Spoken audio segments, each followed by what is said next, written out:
All right. Hey, everyone. Thank you so much for being here. My name is JD Van Slyke. I'm the first deputy on the mayor's community engagement team. My chief, Tina Hone, who you met last week, is helping out with the press conference, but will be joining shortly. So I've agreed to go over some of the content. We're also joined today, of course, by the one and only Susie Park, our budget director, as well as her deputy, Carrie Ann Corrales. And we also have Taya Crum from UIC, who is helping out with the facilitation and data collection and reporting out. So just a quick review, although it's just that for a lot of you. I will remind folks that in the follow-up email, we sent a recording of last week's presentation. So if you're just joining us for the first time, definitely skim over that, look over the materials. But just to give a quick review, we're really focused, our goals are on inclusion and transparency.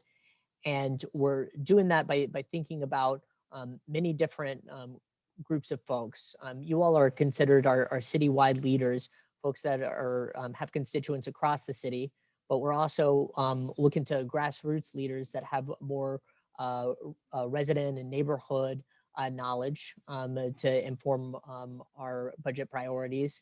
And we're also thinking about general public and how we can reach as many people as possible. The second goal is around transparency. Taya and her team is a big part of that. She has been absolutely fabulous in working with us to design these questions. Members of her team are taking detailed notes, and we'll be working on compiling everything and reporting out to the mayor, department heads, deputy mayors, and senior staff, budget director and her team, as well as other decision makers in the budget process. We're going to be going to the public throughout to keep them apprised of what we're learning throughout these engagement processes and reporting out that way, as well as through a budget microsite, which we should be launching shortly. As a reminder, just to frame this conversation, and Director Park might have more color on this, we just wanted to level set, and for a lot of you, this is review, but the budget that we're talking about doesn't include sister agencies. Logos are included on this slide. So even though we're going to be talking about youth and families, in order to make the most out of our time together, we shouldn't necessarily be talking about Chicago Public Schools, Park District, CTA, CHA, and city colleges. That's really outside the scope of our corporate budget. Susie, anything you'd add here?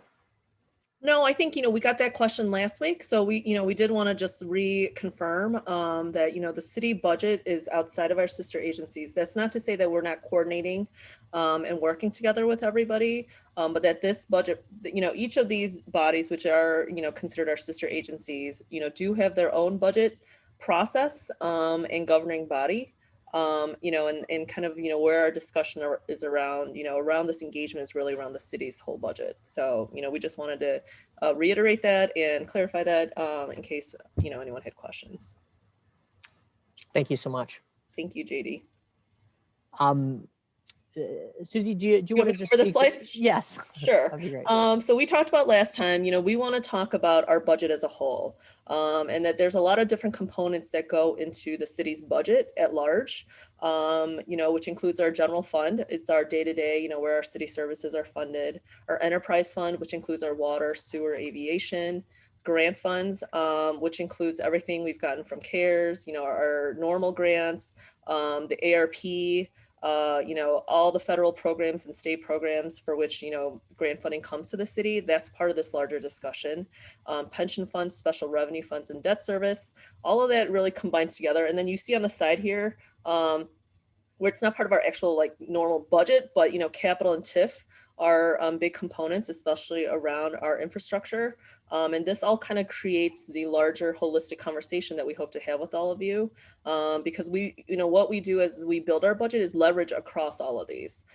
In that, we want to use every resource we have for a variety of ways. So, everything that we talk about is really coming together, across all of these streams. Mm-hmm. Here in a moment, you're going to hear from Taya. She leads us in our discussion. And I think the focus of today's conversation is more about the programs and priorities and not so much where the money is coming from. Most importantly, we want to hear from you all about the types of programming that is important to you and your constituents. And then, we have people on the line that have kind of the full picture of the different areas that we can pull from in order to potentially prioritize some of these programs that we might talk about. And then last week, Director Park went over how we're thinking about these 3 different strategic priorities. Today we're going to be diving into youth and families, but as you'll see in some of the upcoming slides, many of the initiatives that you might be discussing today that are important to you and your community could cut across, multiple strategic priorities here. That's completely fine. For instance, mental health and housing might come up in all 3 of our conversations. But for the purpose of today, we'll really think about how that specific issue impacts youth and families. And of course, all of these are driving towards the critical outcomes that are important to us in our city around recovery, opportunity, and public safety. So with that, I'm going to turn it over to Taya. I mentioned a couple of the external groups that we're thinking about and how we get input from, but we're also talking to internal folks as well. And those conversations kicked off this week. Taya, why don't you take it away and talk a little bit about the engagement we did and what we learned. Sure. Thanks so much, JD. This week, we conducted internal focus groups with city commissioners and deputy mayors to ask them really just about what kind of challenges they're seeing, as well as what feedback would be most important for them around their budget priorities for this year. We saw 3 major themes emerge as a result of those conversations, including the ones that you're seeing here: building a smart city, a responsive city workforce, and better communication with residents. And I'll break those down just a little bit for you. In the area around building a smart city, one of the things that we were really hearing was that as a result of social distancing requirements due to COVID, many new city services have been digitized and made available online. There was a lot of discussion about how can the city continue to move forward with this and make sure that it has the right systems and technology to deliver equitable and accessible services and programs. In particular, how can digital platforms, portals, websites, all of those offerings be made accessible to people with disabilities and provide greater language access so that everyone in the city can really access all of the programs and services and information that's been made available online and digitally. There was a lot of questions too about how can we create the right systems to connect residents with all the services and programs they need, including determining what should be delivered online versus in person or both. And then how do we develop the right internal and external systems to share information across departments for more effective and equitable program and service delivery? So there was really a lot of conversation there about what are the right tools, technology that's needed to really move forward in that area. Around a responsive city workforce, there was a lot of conversation around what's the kind of workforce that's needed to connect residents with the services and programs they need, follow up with them in a timely manner, provide consistent customer service, and really thinking about that across many different programs. Hearing from folks about, how there was new demand that came out of COVID, and then how they're circling back now to things that were existing even before COVID. So how are they thinking about those new things that have come up that are here to stay? And I'll give an example. In infrastructure, there's things like shared streets and outdoor dining, but there's still the need to make sure all of our infrastructure is taken care of while there's more people on the street. So how are we making sure that we're aligning all of that and taking care of those things? And similarly, how are we building a sustainable infrastructure around public health and emergency management preparedness? What does that look like? What's really needed there so that we're not being reactive, but we have something in place that's sustainable moving forward as we're dealing with issues around public health that are coming up more frequently as a result of climate change and just as a result of our ongoing um, new environment that we're living in. And what does creating more transparency around hiring for public safety positions look like? So those were some of the main themes that were coming up around a responsive city workforce. Under the theme of better communication with residents, there was a number of programs that departments shared. I could list them all for you, but I'm just going to give a couple highlights. Housing repairs, affordable rental housing, home ownership programs, mobile integrative health, Chicago Presents, Neighborhood Policing Initiative, lead abatement, consent decree work, HIV programs. There was tons of things talked about. However, a common theme that really emerged was how the city could better communicate programs that are available, how they could do more outreach to residents to talk about the programs and services that are available and to connect residents to these programs and services. And then in addition, another thing that was really discussed was how can the city increase transparency and better communicate how decisions are made around service delivery and how the city functions. So that was, there were fascinating conversations and there was a lot of really, really good information generated from these that we'll be using moving forward. Thank you. So at this point, I'm going to invite Susie to talk just a little bit about framing our conversation for today around youth and families before turning it back over to Taya. Susie? Thank you, JD. And so yes, today, we are talking about youth and families, and it's one of the frameworks for our 22 budget. When we think about that, and as we're having these discussions, and I know, the next slide will have the questions that we're going to really talk through is, what are some meaningful investments and opportunities for our youth and families to thrive? What makes this a great city where someone wants to either move to or stay in, raise your family from, birth to, college and stay here and grow old here. What can we do better? What are some of the investments that we have that we need to expand upon? And really thinking through, that whole universe from start to end about, really what makes this city a place for our residents, to want to live here and have a family here and grow old here, really. So this is kind of the framework that we were thinking about, is one of the frames, which we'll talk about as we go into the 22 budget.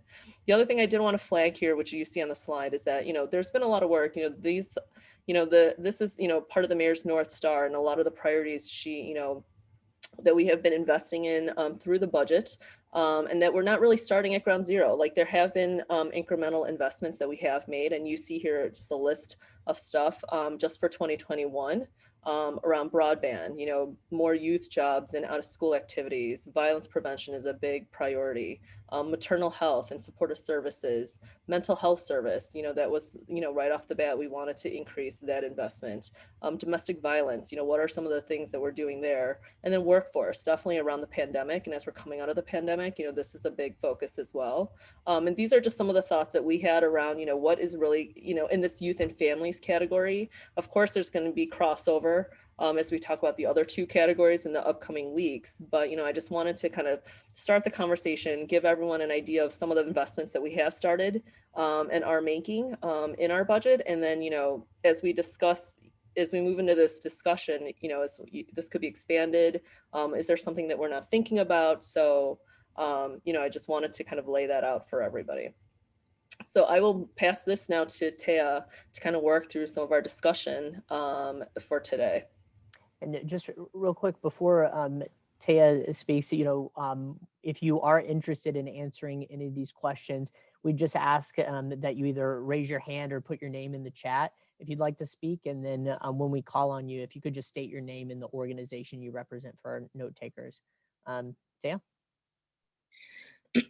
Thanks so much, JD. And as you know, Susie and JD and everyone has really laid out here, we're really interested in hearing from you about the programs and services that you think are the most critical, are the highest priority, and are needed for youth and families. We again know that these cut across silos, but you're the experts here. You're the ones who are really seeing this in your organizations on a day-to-day basis. And we're really relying on you to provide us with your expertise and knowledge. It's critical. And thank you. I just want to start by saying thank you for being here and for sharing that with us. So knowing that we're not starting from zero, I really want to just kind of pause for a minute and have us all just think a little bit about what the vision is that you have for children and families in this city. You know, what does that look like? What does it feel like? You know, this is a place that you call home, a place where children and families can thrive and live vibrant lives. And so, kind of coming from that place, what kinds of programs does the city need to support and make this city a place where people want to stay, raise families, and grow old here? And we're going to start with that question, and we'll go from there. And I see expansion of mental health services from Kristen. Thank you so much for that. Is there someone who would like to, I change my view so I can see if there's raised hands. Kristen, would you like to unmute yourself and possibly expand on that? What kind of mental health services would be important in order to for Chicago to become a place where you'd want to stay and raise a family and grow old? So thank you very much for the opportunity to weigh in here. Happy Friday, everyone. I work for Chicago Children's Advocacy Center. So we are the first responders to child victims of sexual abuse and other trauma, witness to murder or homicide, and other maltreatment. And currently, we have the largest waiting list that we've had since the inception of the agency. So in the past 20 years, you know, we've never really been more than 250 kids at any given time on our wait list. And right now, under 200. Right now, we're at about 380 kids on wait list for mental health services. So it's just a real, it's been a huge challenge this year to get those kids into providers. We do have a network of providers, 30 different providers that we work with, that we buy time slots from, and there's just a shortage, and we've got these kids in serious need of services, and it's devastating. Could I ask, just to follow up on that, is the need more providers, or I guess, do we not have enough providers to provide that service? So I am not the person to ask for that. Sure. My CEO had to hand this meeting over to me, but I think it's a combination of both. I think definitely, like any other city, there is a shortage of mental health providers. But I also know that what we're seeing is these underserved communities, that's where the greatest need is. We provide transportation, but getting to these underserved communities, that's where we're starting to see these trends. So we are working to try and expand our partnerships, but there's also a need for funding to purchase those slots. Okay.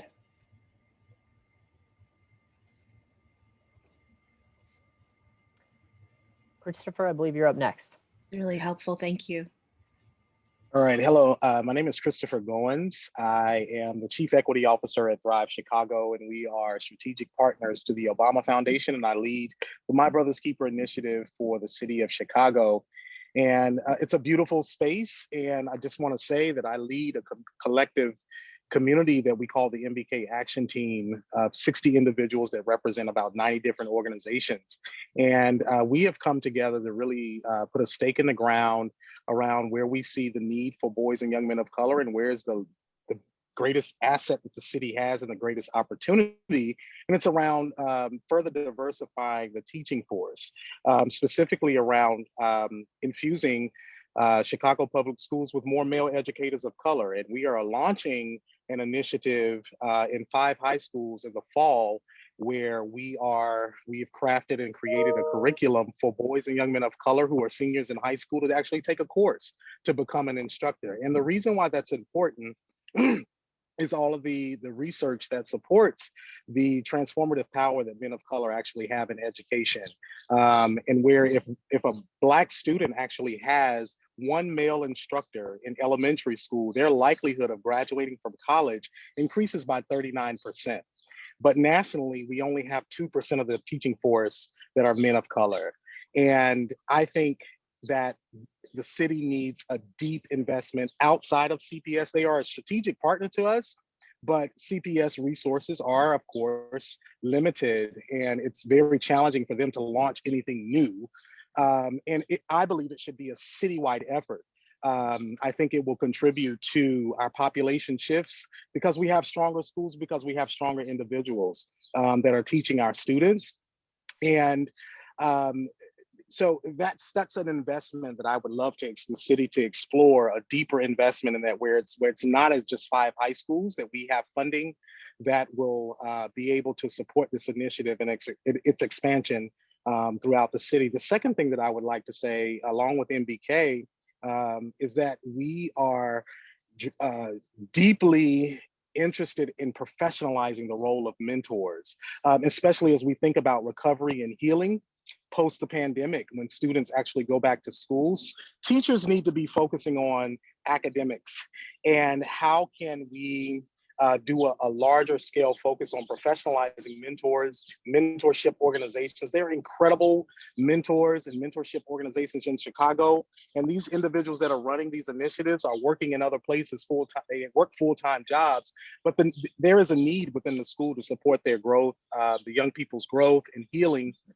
and mentor organizations can actually do that.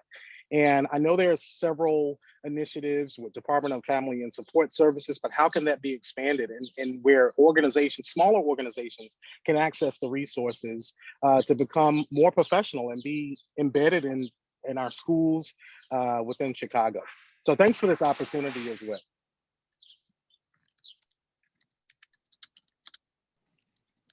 Can I ask a follow-up question? Is there a specific age range for the mentorship programs that would be most helpful that you're seeing?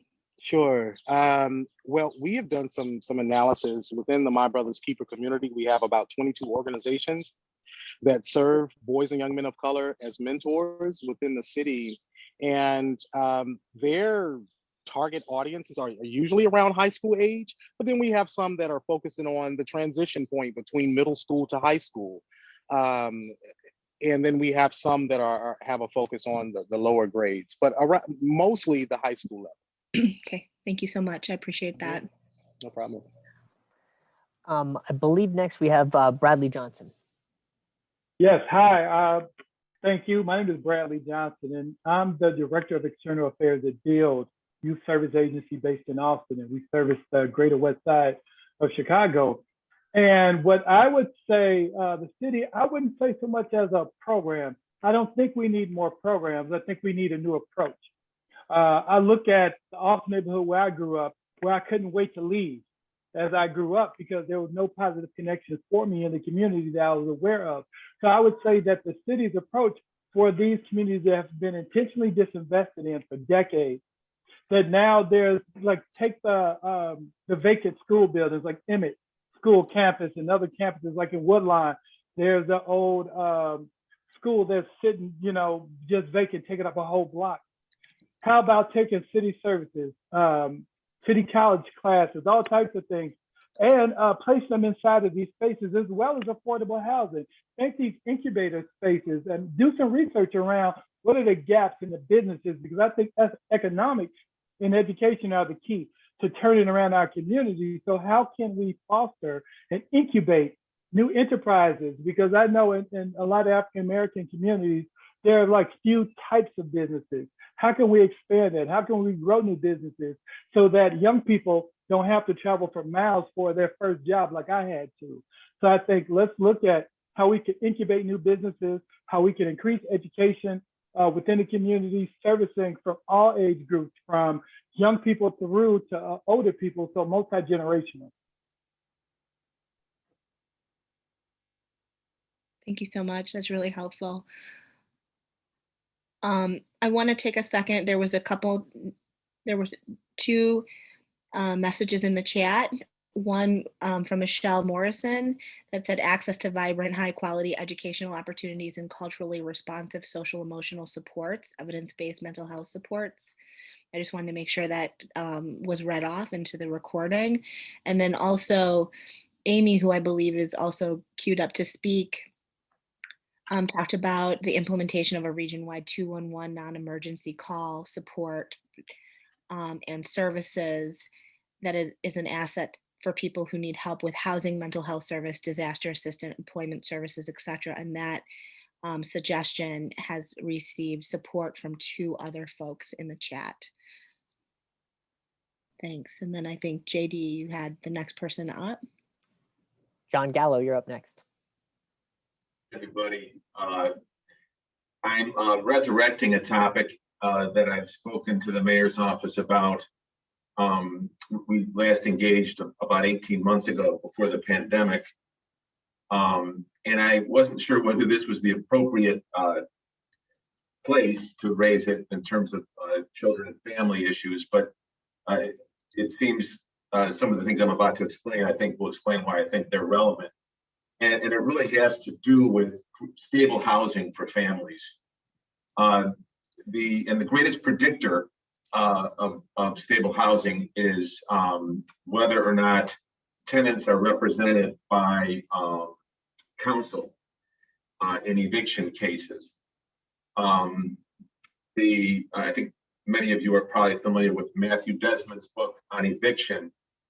It was a Pulitzer Prize winning book, which talked about the issues around housing and how they're so critical to reducing poverty for families. The greatest predictor in an eviction case of whether a tenant will be evicted and face the consequences of eviction is whether they're represented by an attorney. So in Chicago in 2019, 79% of landlords were represented by attorneys, and only 11% of tenants were represented. And the vast majority of people who face eviction, or this was true in 2019, it's still true, are low income and Black, often single mothers with young children or households with disabilities. So in 2019, this is the data that I have, in the city,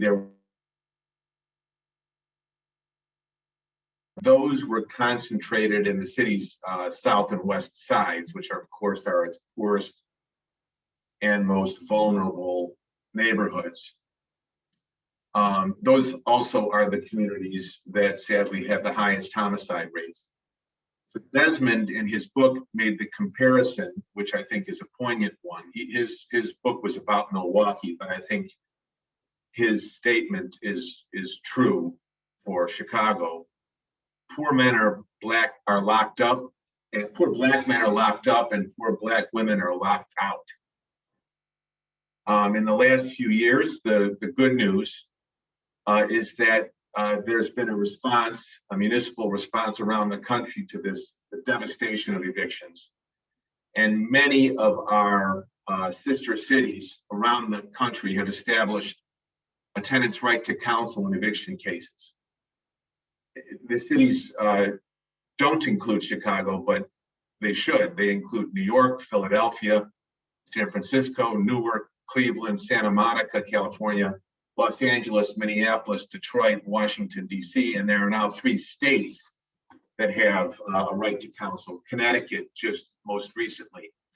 And the data that's been gathered from these programs establishes that this right to counsel not only brings the protections for tenants, but it has the derivative benefit of saving municipalities money by increasing city. So eviction leads to increased costs, city shelter, emergency housing costs, hospital costs, mental health costs.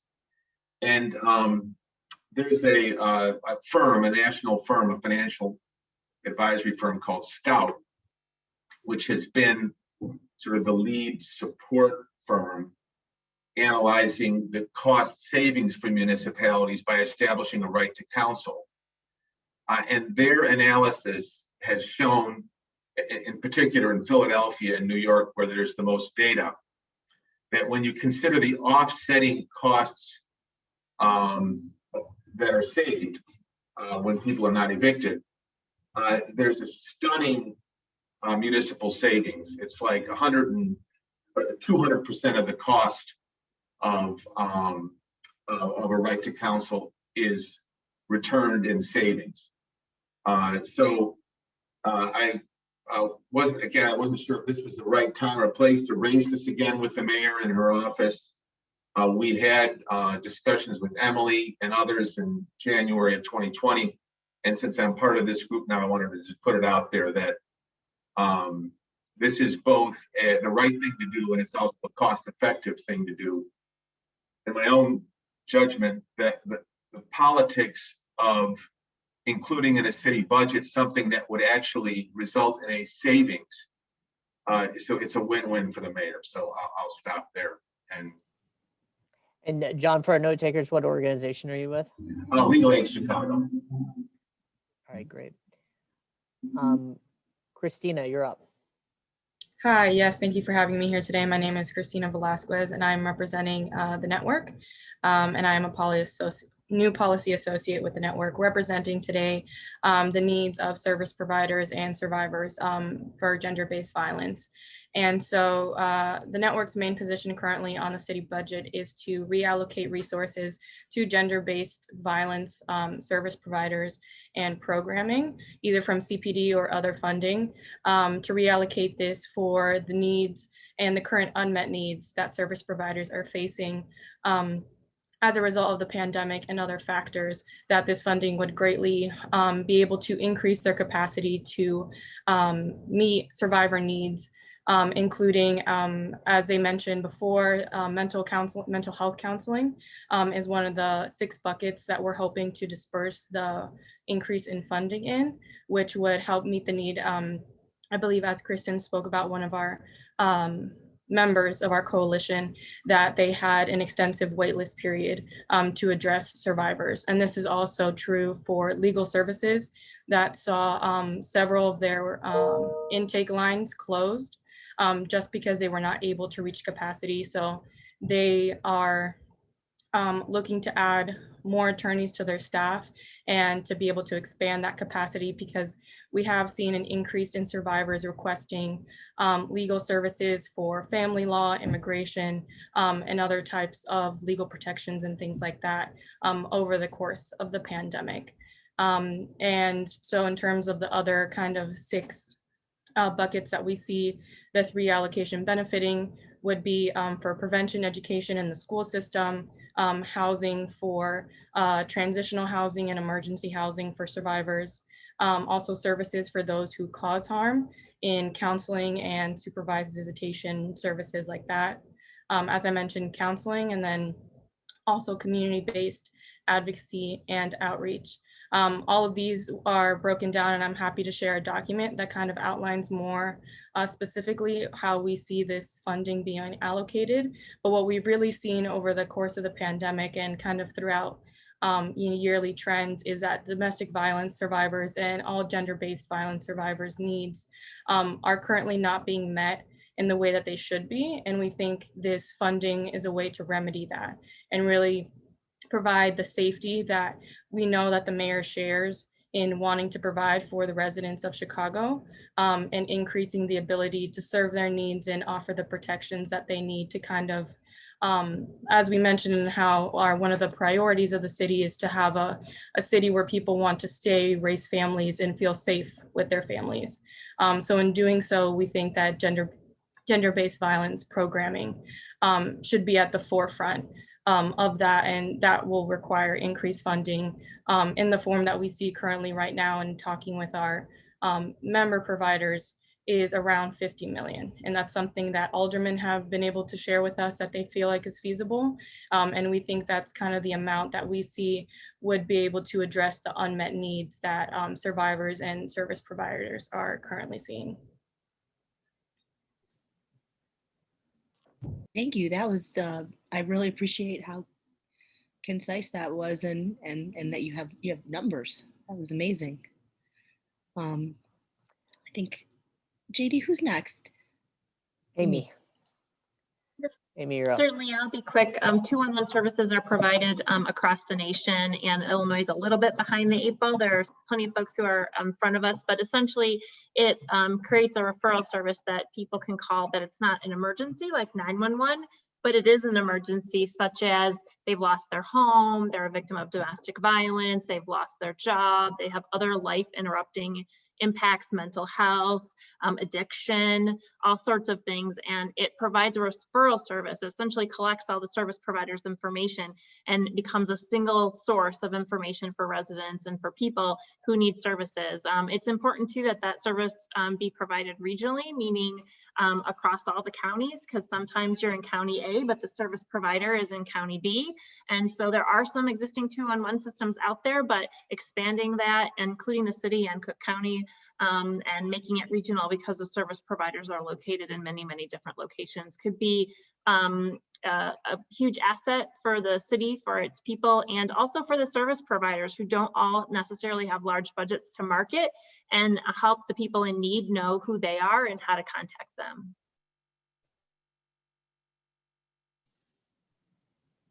Thank you, Amy. Appreciate that. And next up, we have Rachel. Hi there, my name is Rachel Ruttenberg. I'm the Policy Director at Heartland Alliance. As you likely know, Heartland Alliance does a lot across the city of Chicago. We're mostly concerned about particularly marginalized populations and creating a strong safety net in the city. And so people who are refugees, people are experiencing homelessness, people who are impacted by community gun violence. We're continually interested in seeing programs and policies supported that would help, create an infrastructure and really build a much stronger infrastructure for people to access safety and stability.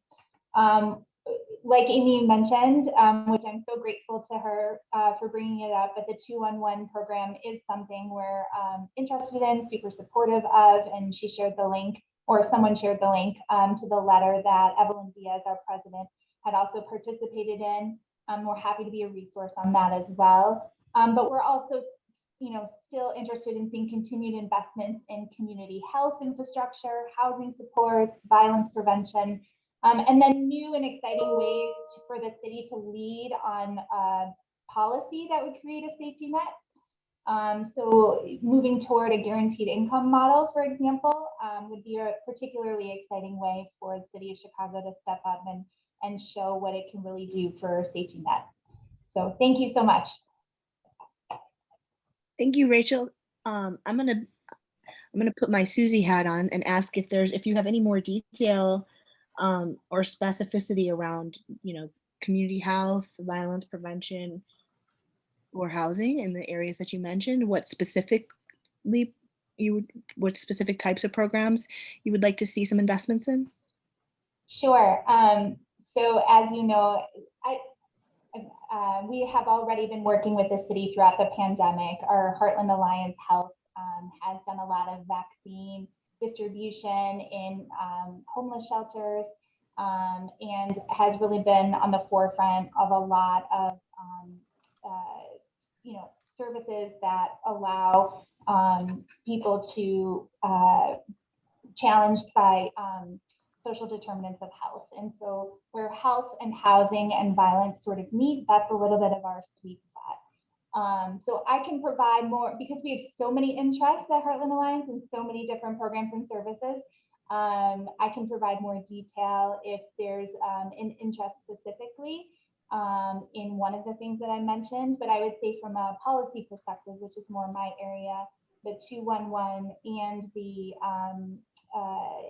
the guaranteed income model discussions that are happening right now are things we are super supportive of. I am a little bit of the clearinghouse for Heartland, so thanks. Thank you so much. Appreciate it. Next up, Latricia. Hi, thank you for having me today. My name is Latricia Say. I am the Director of Independent Living at Access Living.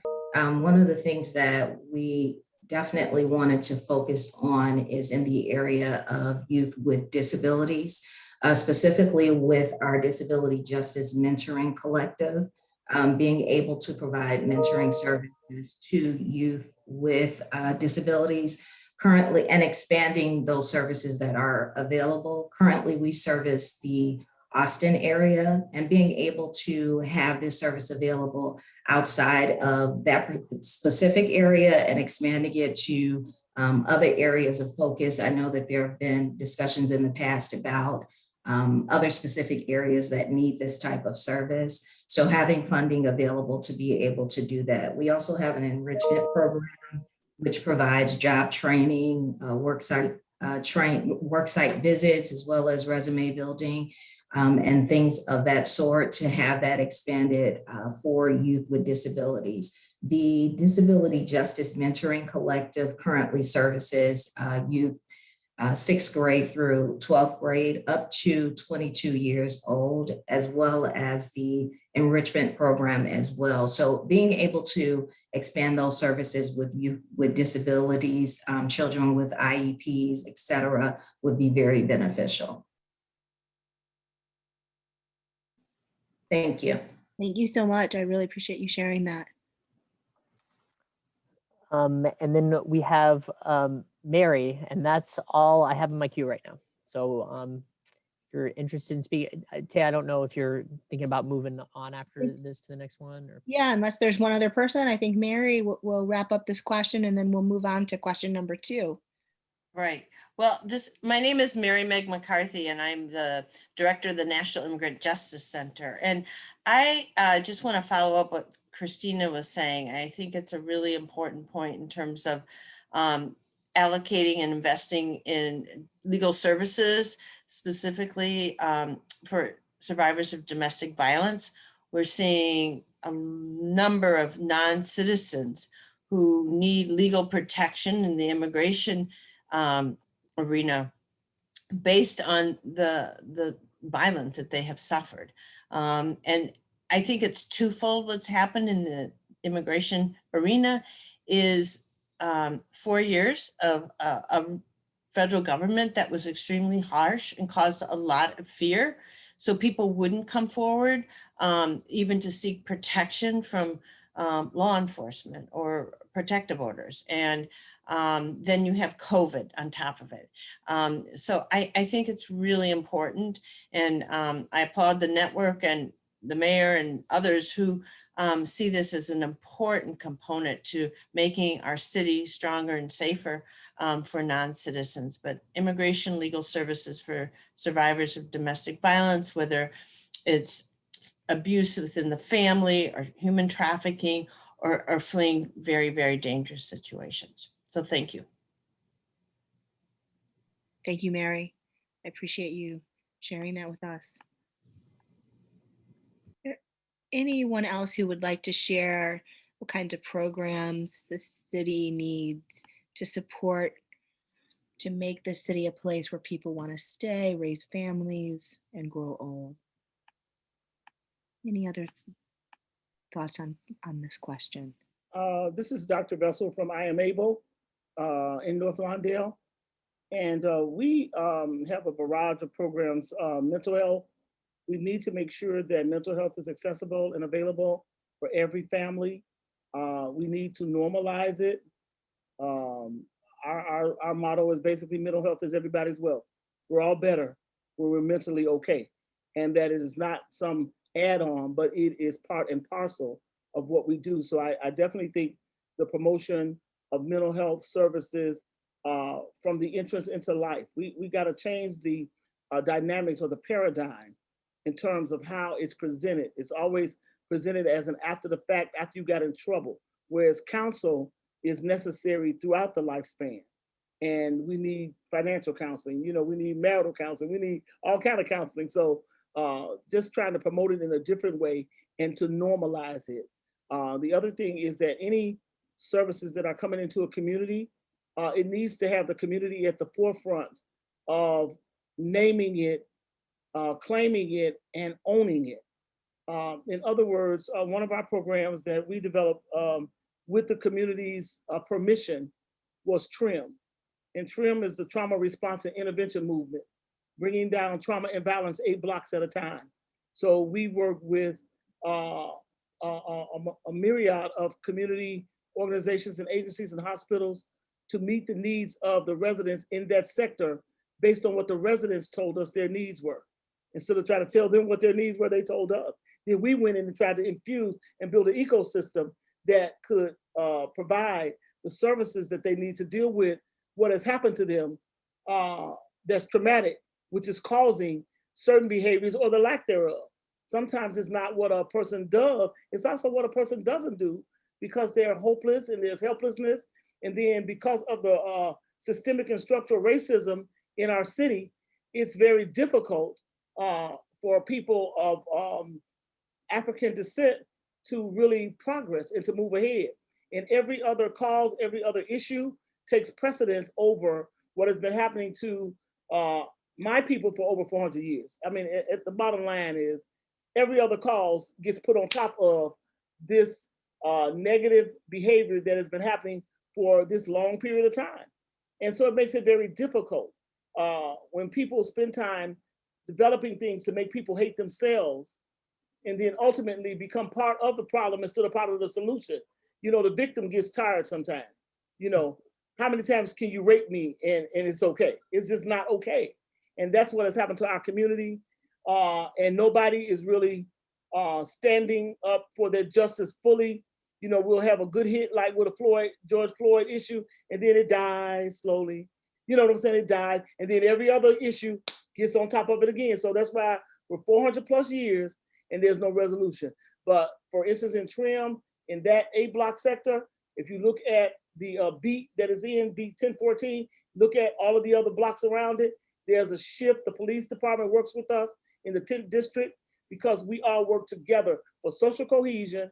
It's a public health model and it's new community policing that has a partnership with people. You gotta do it with the residents though. So the money that came in, when we started with nothing but human capital. When we did get some money 3 years later, after we put the prototype together, we hired the people in the community because that was one of their concerns. You're gonna get all the data from me, then you're gonna hire outside the community, and the ideas when those people leave, they're gonna leave with those people. So really putting them at the table and at the forefront. So A block leaders get paid a stipend every month to be resourceful and make sure that the residents on their block are okay. And so the crime rate in that A block sector, none of it happens amongst the residents, period. There is a wonderful ecosystem where they share, they love one another. They have phone trees. If somebody outside tries to come in, they're standing up for their community, they're standing up for their neighbor. And that was like unheard of because it was everybody, not my business, but not in that TRIM family. And so that's what we're trying to duplicate in 43 other A block sectors. We've divided the entire North Lawndale community into 44 A block sectors. So we're looking to shore that up. It's only about $300,000 for A block sector. And when you start looking at that, like on that particular sector, there are 900 and something residents. When you just do the math, you see that's a small amount annually to take care of fellas, keep folk out of jail. You understand what I'm saying? Offer meaningful jobs that cause people not to have to work 2 jobs, right? Those kind of things. So those are some of the things that I would like to present. But I mean, we're doing a lot of things, so I don't want to take up time talking about all of them, but that's just one of the premier programs that's been going on since 2012. Thank you so much, Dr. Vessel. I really appreciate You're welcome. Good to see you. Yeah, good to see you too. I believe Andre has something on the first question. So sure. Hello, everybody. I'm Andres Alvear. I'm the Chief Program Officer for Build. It's sort of related to both the first and the second question, maybe the third, and it's related to what was just mentioned. Is that I think the city should definitely think about doubling down on investment on street outreach and community engagement as folks are obviously coming out of the pandemic.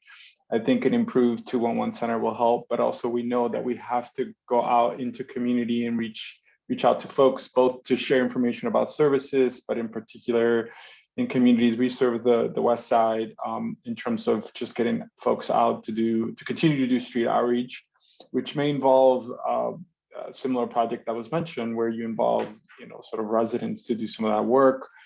And secondly, related to that is particularly for the summer, just doubling down on summer jobs and opportunities for young people. We know that that's an effective strategy, and there are going to be thousands of young people who unfortunately are not going to be able to have a job this summer. And obviously that's something that we all have to figure out a way to resolve moving forward. Thank you so much, Andres. And I feel like you bridged so many things in your comment, and so many other people have as well, including Dr. Vessel. I think I'm going to kind of combine, questions 2 and 3 here a little bit, because I think folks have already started to do that. And in answering question 1, many folks already talked directly about specific investments that were needed. And I think we'd like to start talking a little bit about not just the investments that are needed, but how we can make sure that our investments in these programs and services are accessible and equitably delivered to all residents. So, thinking that through, like, what are barriers or challenges that are out there that we need to be mindful of in accessing services, and, things like that folks have talked about, additional street outreach, community engagement. What are some of the other things that we need to be thinking about, and, making sure that we're either putting investments towards or just making sure that we're cognizant of, aware of, putting dollars towards. I really want to hear from folks on that as well.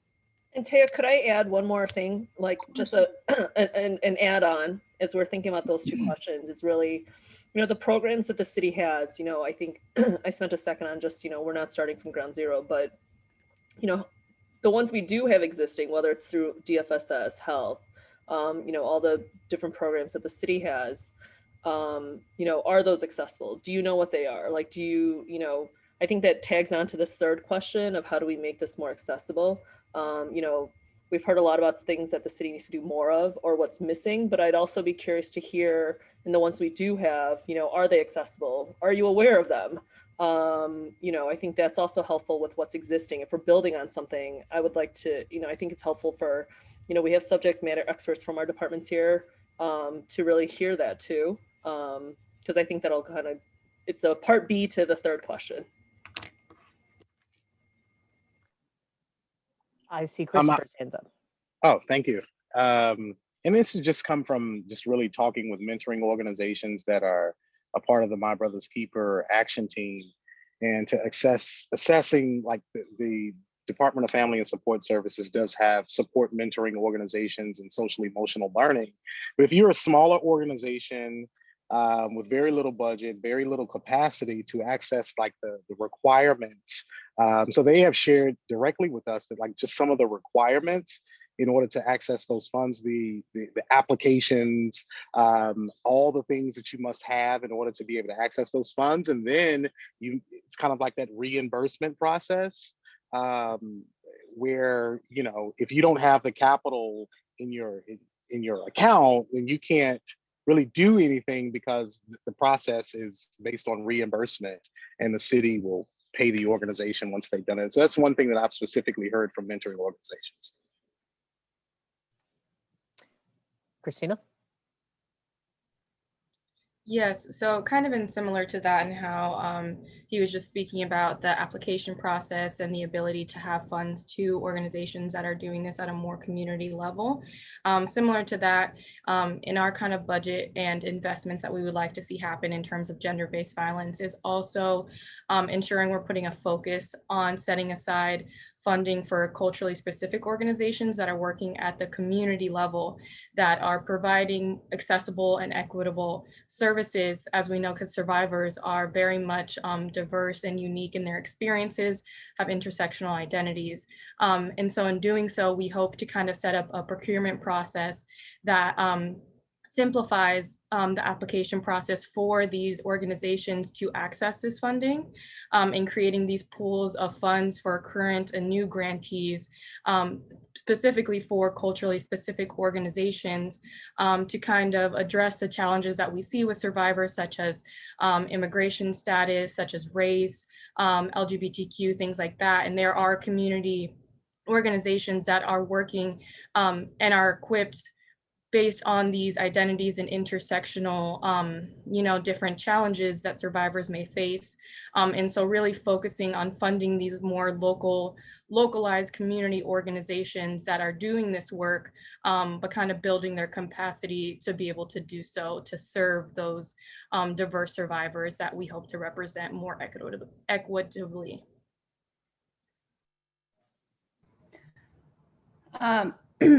My name's Reagan. I'm with the Jane Addams Resource Corporation. We're a workforce development organization located, well, actually we have locations on the northwest and south side.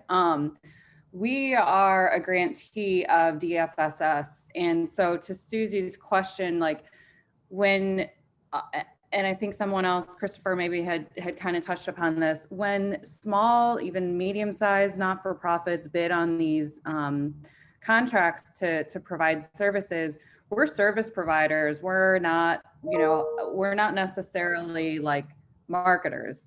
And I think that the short answer to your question is no. A lot of people don't know that these services exist. Like I couldn't even tell you who the other grantees are under the grant program that we fall under. So if the city had some way to, some mechanism to help those of us that are out there doing the work to get the word out there, I think that would be super helpful for the small nonprofits that have very limited budgets, to be able to help build awareness of what the city has to offer. Thank you. That's great feedback.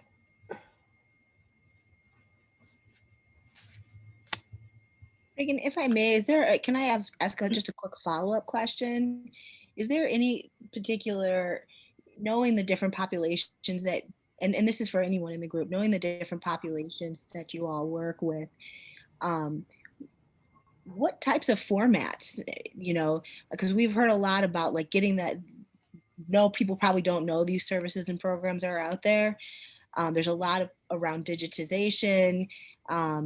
Is there, having everything online and a portal, like what types of formats would it be easiest for folks to be accessing some of this information? I would love to speak to that. I think that's a great question. I'm not necessarily a platform, but I do believe that every community or every neighborhood in Chicago has those anchor organizations, or it could be churches, or just those anchor organizations that have expansive reach within their community and a lot of trust within the community. Could those anchor organizations be identified and partnering with the city to really own and elevate some of these initiatives and programs as well? That's one idea.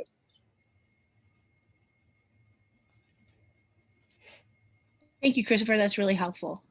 Yeah, and that's very grounded in anchor institutions. I love that. Yeah. And then Rosanna added to the chat that she has heard from many partner organizations about how challenging the one summer application process is for youth and families to navigate as well. And that, is there any way to lower the barrier of entry, not just for smaller Indigenous orgs, but also for some youth and families facing greatest barriers to resources and support? And Rosanna, I don't know if you want to speak, if you wouldn't mind maybe speaking a little bit about maybe what some of those challenges you're hearing are. Sure. Sorry, I just had to navigate. And I really was here more to listen to the really incredible people that you've assembled here more than to take up airtime. So I apologize. But, we've heard over the years that the application process is just a pretty onerous one.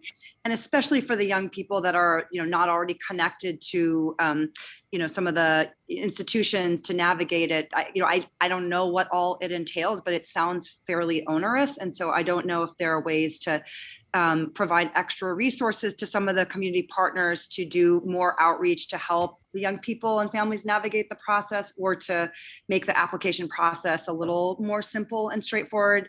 I think that could go a long way, especially if we want to reach the young people that really have, become more disconnected, for example, from the school system or from job opportunities, as a way to ensure that they get prioritized for city resources, really using the lens of equity and need, and not just who raises their hand and walks in the door. And I think that's great feedback. And, I think what some of this conversation is showing us is that it's one thing to make the investment in something, but we also need some of the support to help, make that investment known, and to help make that successful, because, it would be the worst to make the investment, but no one knows about it. So I think that's something to think about is, providing funding, but how is the organization able to use it? How do we market that? Which we've had some conversations around, but this is actually very helpful to also think about. It's not just providing the funds, but how do we make sure people know about it? How do we market that? And how do we provide support services to even get it? Yeah,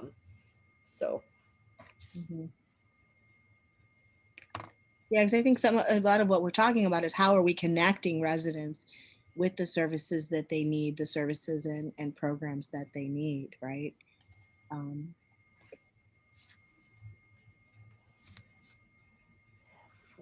Taya, it seems like there's a couple of good comments in the chat, and Latricia would also like to speak. Oh, fantastic.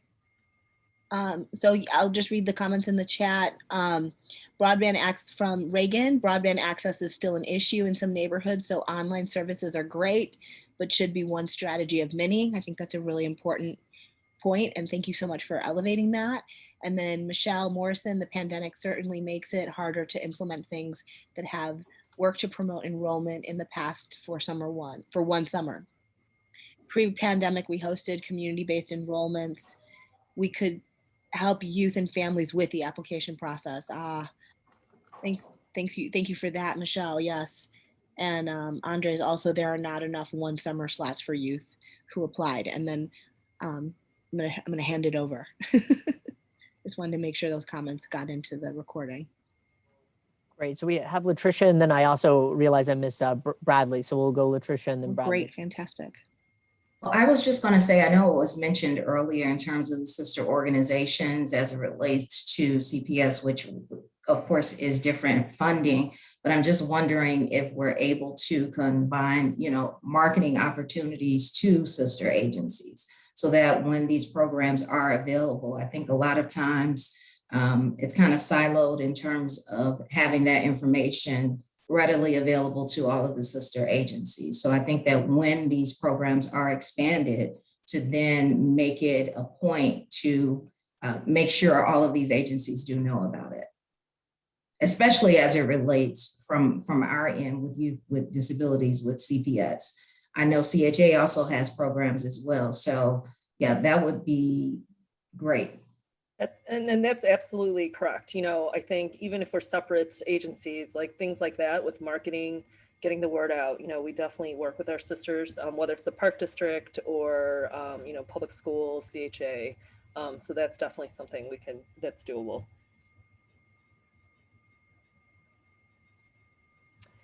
Bradley, I believe it's your turn. Sure. Okay, Bradley again with Build. Also what I learned is that our communities that need the most, also when you ask them, about services, they didn't know they existed. So I think that there has to be an investment. Again, I love what was said earlier about the organization. Chris talked about that, the anchor organizations in the community, but also they also providing technical assistance so that they be deputized to do that, but also investing in like a cadre of community ambassadors based on the community size and geographical size, who could make sure that they're able to reach the meetings and the groups that have the most contact with people, so they can continually share information and then also give feedback that comes back, take it back to the city.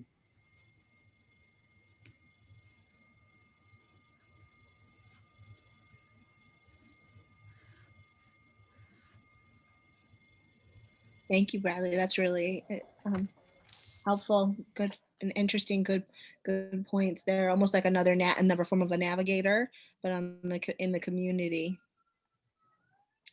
So I'm wondering if folks have other thoughts about how to improve these connections, or if there's if we want to think a little bit of ways about, is there also maybe some education barriers that we want to think about in terms of like, is there specific kinds of education that would be helpful to residents as well in helping them access certain city services, and programs that might need to accompany accompany the outreach?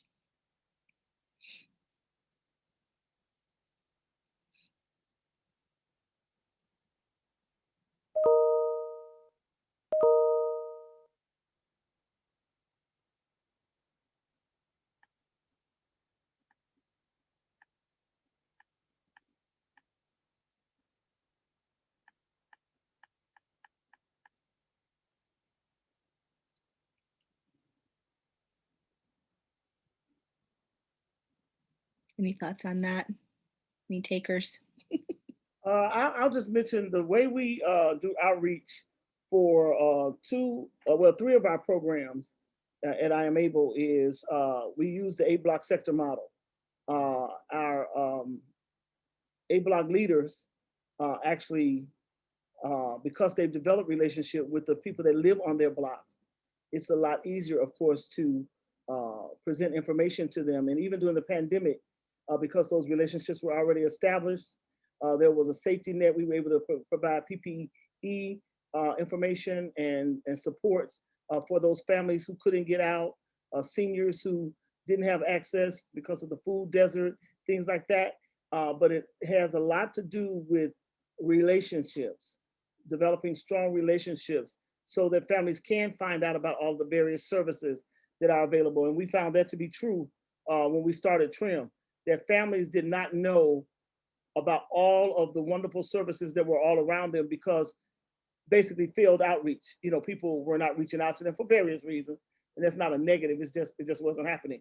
But we found that when people live on the block and they develop those relationships and they trust them, they can come to their door and they can let them know what's going on. We're getting ready to have a big festival on Juneteenth. And what they've done, they've gone door to door to say, these are the services that are available. We have 26 service providers that are going to be at this event. Come and sign up for services. Then we have a CRM system that is HIPAA compliant so that they can get in the system and then they don't have to constantly repeat their information over and over, which is another one of the problems that residents have. If we're networking and we're working together, why do they have to come to this place and that place and re-input all of their information? So we've kind of dichotomized it and made it really easy for them by putting it in a CRM system. They go in one time and then all of our partners, based on what that family says they need, can actually go in and get that referral from the folk who live on the block who now work for the program. So again, I think that is critical. Relationship, social cohesion. That's how you make it happen.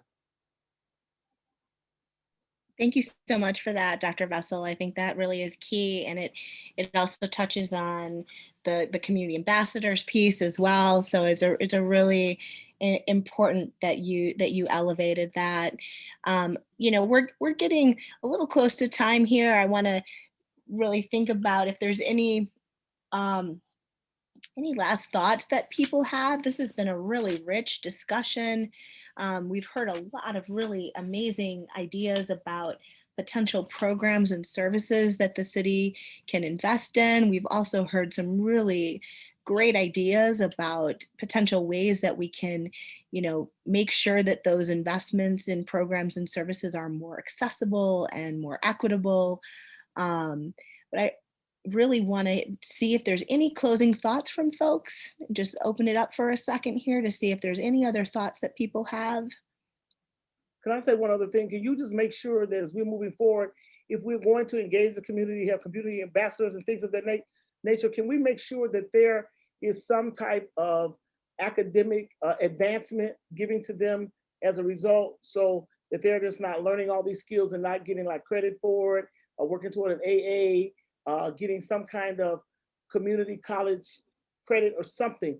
That's very important for residents as they engage in this type of relationship building. So building in some type of community ambassador associates program type of, yes, like connecting with city colleges or something like yes, that. yes. Okay, that's a fantastic idea. Thank you so much for that, Dr. Vessel. And I've got a couple things happening here in the chat. Christopher, did you want to say something? It looks like you. Sure, Yeah. thank you. I just wanted to share, I mean, it's just kind of anecdotal, but one of the things that, just many of my neighbors, I live in Woodlawn, and, Woodlawn is an interesting point, but just connecting with a lot of my neighbors in the community and just conversations, many people feel as though you have to be in extreme dire need to really understand and know about a lot of the services that the city has to offer. And a couple of comments in particular with some of my neighbors said that they feel more support in this current climate from the federal government than the city of Chicago. And that they feel a change when we had a new administration in Washington, D.C. It trickled down. People received stimulus checks and things like that, and people saw changes in their SNAP benefits and things like that. And I think that we have the potential to do it as a city if the federal government can do it where people actually feel something different. And that doesn't exist right now in Chicago, and that you don't have to always be at the bottom of the barrel. You shouldn't have to always be at the bottom of the barrel to really feel some things that are benefiting you as a regular citizen of Chicago. Just wanted to share that. And I think that's super helpful because, I think that this goes to my earlier question around 3B is, I think there's a lot of programs, to your point, Christopher, no one has to be at the bottom of the barrel. But, how do we get that word out that, because it's not, putting investments in places where no one feels that impact, then it's not impactful. And I think, people feel probably the federal government is doing a lot under the Biden administration, but, so are we. And I want to make sure, in anything moving forward and as we do more investments, as a city, I think, looking at this group and, our ongoing conversations is how do we have people feel that, and, if you ask your neighbors, like, what does the city provide you, outside of picking up garbage or, like the day-to-day stuff, like, we want them to associate that with also these types of services that we're providing. And so I think this input is very helpful. And how do we make that be felt?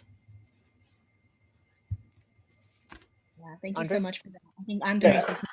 Yeah, I wanted to circle back on the thread. That point is really salient, I think, for us as a city to make sure that folks are feeling that way. But I wanted to circle back on one summer and the idea of universal application. And it occurred to me that could the city just make all CPS students just automatically enroll as an application? They do a ton to register for school. I know parents do a ton to get them signed up.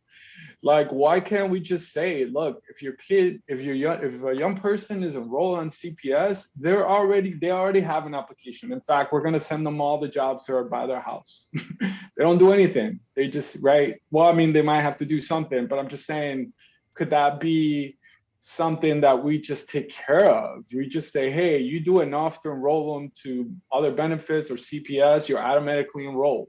And then the work becomes, hey, can we make sure that we have enough jobs for all the young people who apply?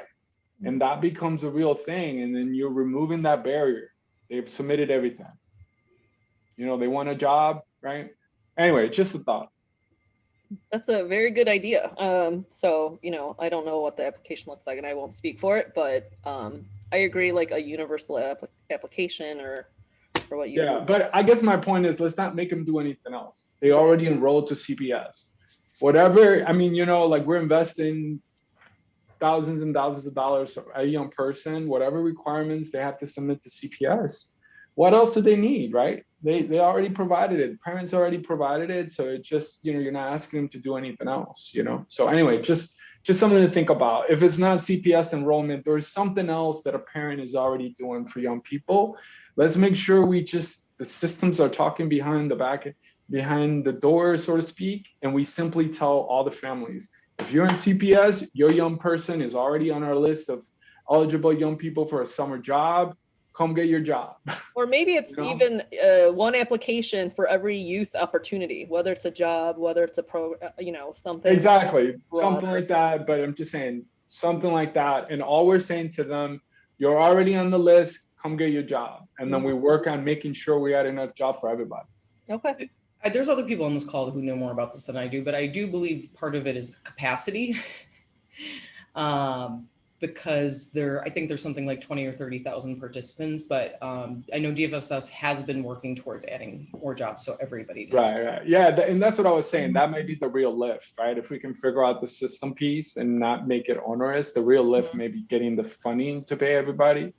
But seems to me a technology systems thing, because you better believe that if young people are going to CPS, they got all their stuff to be able to go to school. I get your point on the administration part of it. We'll have to work on the opportunity part of it, but definitely, let not the application be the barrier to do that.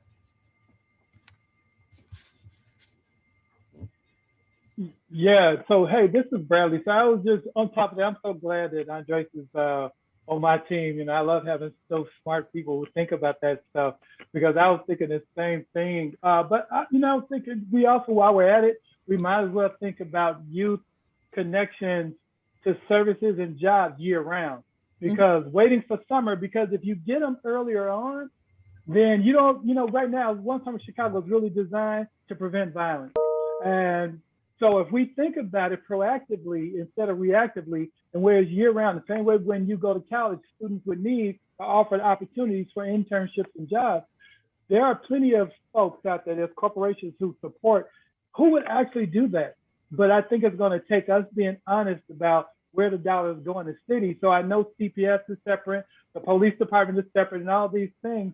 But if we step back and look at how dollars are allocated, where they're going, and then look at the cost benefit that will occur. So it'll drive down the cost for more police officers and all these things. It'll drive down the cost for other things that could be reallocated back into investing in our young people. Yeah.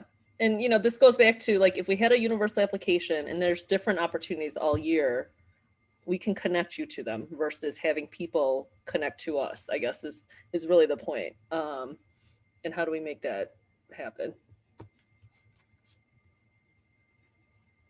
Absolutely. I mean, I think that's a really important point. And I think there's a lot of support for it in the chat. There's been a lot of comments here saying, yes, I agree, universal application. And then Tommy Choi, I hope I pronounced that correctly, also mentioned that language access is always a challenge in making sure that programs and services are accessible. So I wanted to highlight that. Michelle Morrison also wanted to highlight the need for trauma-informed, healing-centered approaches to be integrated into the supports given to our city's youth and families, to what our city's youth and families have experienced during this period.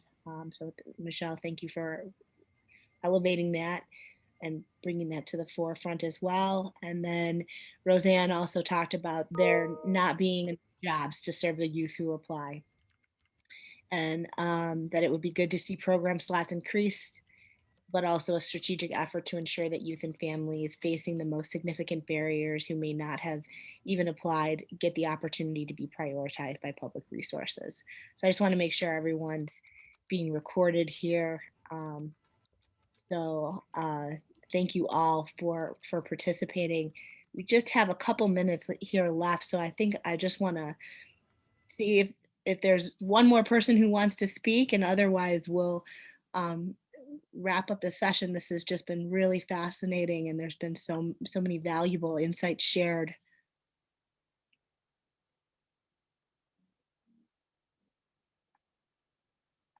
Anyone want to close us out? Last comment.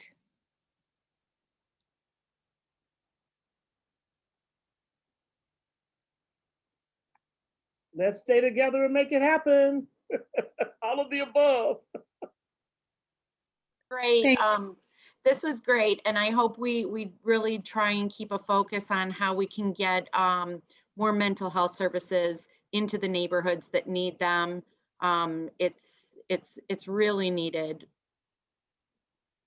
Thank you. Thank you both. I really appreciate that. And I just want to say thank you again to all of you for taking the time to share your knowledge, your wisdom, your ideas. And it's just really always an honor for me to be able to be in the spaces with you and to hear from you, to learn from you. We really are dedicated towards taking the information that we're hearing and finding a way to really use that meaningfully in this budget cycle. And so we're really looking forward to next week's discussion, where we'll also be talking about hardest hit communities. And we look forward to hearing all of your ideas and thoughts around that. And so I just really want to thank you again, and I hope you all have a beautiful weekend. So thank you so much, and we'll see you next week.